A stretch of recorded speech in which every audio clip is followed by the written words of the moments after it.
So hey guys, welcome back to my channel. तो यार इस वीडियो के अंदर हम लोगों को ये चीज़ प्रूव करनी है जो कि है under root N plus under root N plus one equals to under root of four N plus two for all natural numbers. तो मतलब एन क्या हो सकता है हमारा, वन टू थ्री ऐसे करते करते इन्फिनिट तक। ठीक है, तो ये प्रॉब्लम रामानुजन की नोटबुक में गिवन थी। तो अभी इसको देखते हैं कैसे करना है। तो पहले तो यार एक चीज़ इसमें समझनी पड़ेगी हमको कि इसको, ये ग्रेटेस्ट इंटीजर है यार। ठीक है, तो एक चीज़ इसमें समझनी पड़ेगी कि अगर मैं यहाँ से टू फोर कॉमन ले लूँ तो ये हमारा क्या बन जाएगा, under root N plus half का ग्रेटेस्ट इंटीजर, है ना। तो अब एक चीज़ समझो कि, और यहाँ पर आएगा अंडर रूट एन।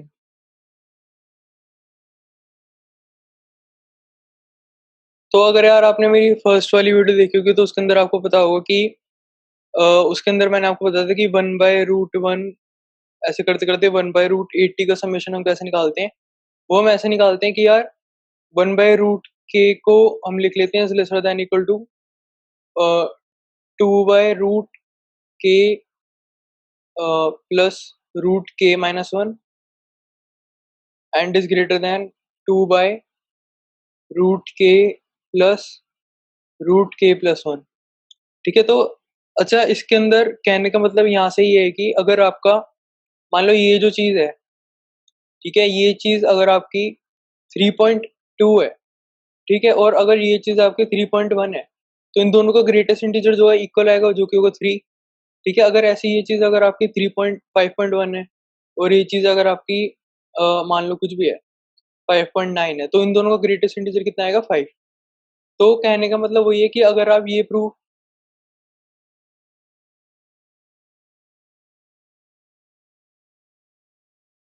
तो कहने का मतलब वही है कि if you can prove that this is just lesser than this, no this is just greater than this, मतलब जो ये है इससे हल्का सा बड़ा है, ज्यादा भी नहीं। मतलब ऐसा नहीं कि आप पूरे पूरे इंटीजर स्किप कर रहे हो, ऐसा नहीं कि ये 6.8 है और 7.8 है तो फिर तो 7 लो या फिर 6 लो तो इस वन का डिफरेंस आ जाएगा ना।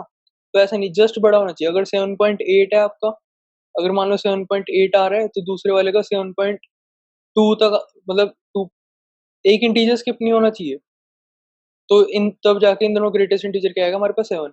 तो इसके अंदर ये कंसेप्ट है कि आप इसकी जस्ट मिनिमम वैल्यू निकाल लो और मिनिमम वैल्यू इसकी प्रूव कर दो, तो उन दोनों का जो ग्रेटेस्ट इंटीजर होगा वो होगा हमारा, मतलब इक्वल कर देंगे उससे। तो अब देखो, अब हम ये कैसे प्रूव, तो इसको मैं एक बार फाइनलाइज कर देता हूँ।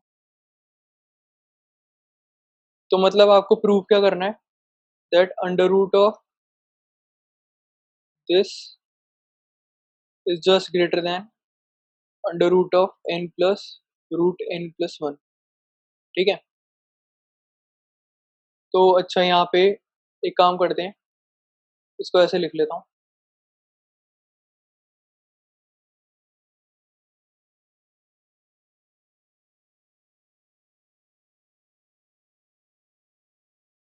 ठीक है, ये लिख लिया। अब देखो, अब यहाँ पे अगर आपको कोई फंक्शन डिफाइन करना पड़े, तो अगर मान लो अगर आप ले लो F of X equals to root X, तो कहने का मतलब ये, अगर मैं इसको एफ ऑफ एक्स के टर्म्स में लिखूं तो ये क्या आपका एफ ऑफ एक्स, अच्छा ये चीज देखना, F of x plus one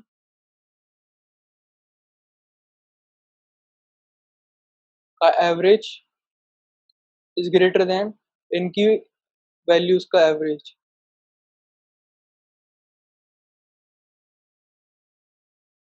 तो अगर मैंने ये एफ ऑफ एक्स लिखा है तो वहां से मैंने उसको ये लिख लिया। ठीक है,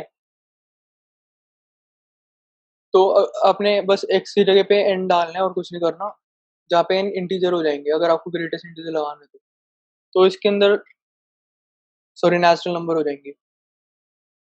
तो अब ये कैसे प्रूव करोगे आप, तो आपको पता है कि ये एक क्या है, कॉनकेव फंक्शन है। ठीक है, तो कॉनकेव फंक्शन का ग्राफ, इसका ग्राफ हमको पता है कि कुछ ऐसा आएगा। ठीक है, अब देखो एक चीज समझना कि अगर ये है आपका,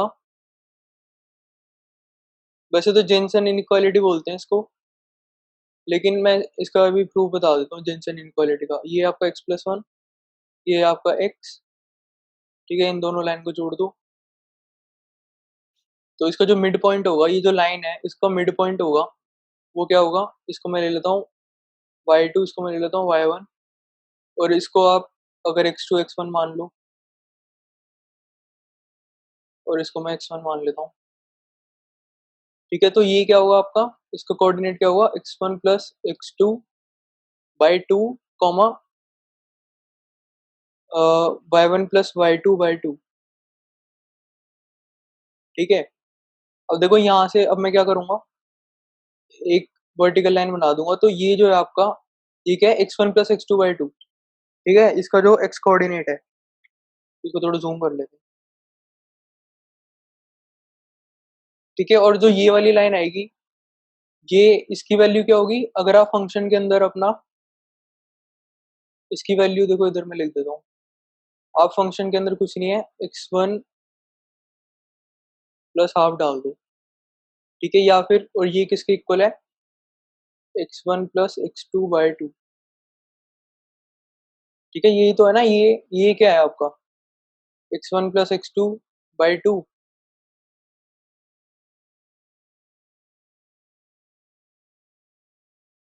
है ना, यही तो है ना। तो अगर आप ये वाला x की वैल्यू उसके अंदर डाल दोगे, तो ये चीज आ गई ना, तो इसका कहने का मतलब ये है कि, तो ये वाला जो पॉइंट है, देखो अगर ये वाले पॉइंट की वैल्यू मैं मान लूँ y3, ठीक है, और ये वाले पॉइंट की वैल्यू मैं मान लूँ y4, ठीक है, तो क्या मैं ये कह सकता हूँ y3 is greater then y4, ये कह सकता हूँ ना मैं, क्योंकि इससे देखो बड़ा है। और ये कब कब ट्रू है, कॉनकेव फंक्शन के अंदर, कॉन्वेक्स फंक्शन आएगा तो ग्राफ कुछ ऐसा बनेगा, तो ये वाली वैल्यू ऊपर आएगी और ये वाली वैल्यू नीचे आएगी। ठीक है, तो उल्टी चीज हो जाएगी, तो इसके अंदर ये है। तो अब देखो y3 की वैल्यू तो मैंने बताई दी आपको, y3 की वैल्यू क्या है आपकी, फंक्शन के अंदर कुछ नहीं है, x1 प्लस x2/2 डाल दो, which is greater then y4, और y4 क्या है आपका, y1 प्लस y2/2, और y1 आपको पता ही है एफ ऑफ एक्स है, और y2 आपको पता ही है एफ ऑफ एक्स प्लस 1 है, तो ये चीज हमने प्रूव कर दी है। तो हमने मतलब ये क्वेश्चन प्रूव कर दिया।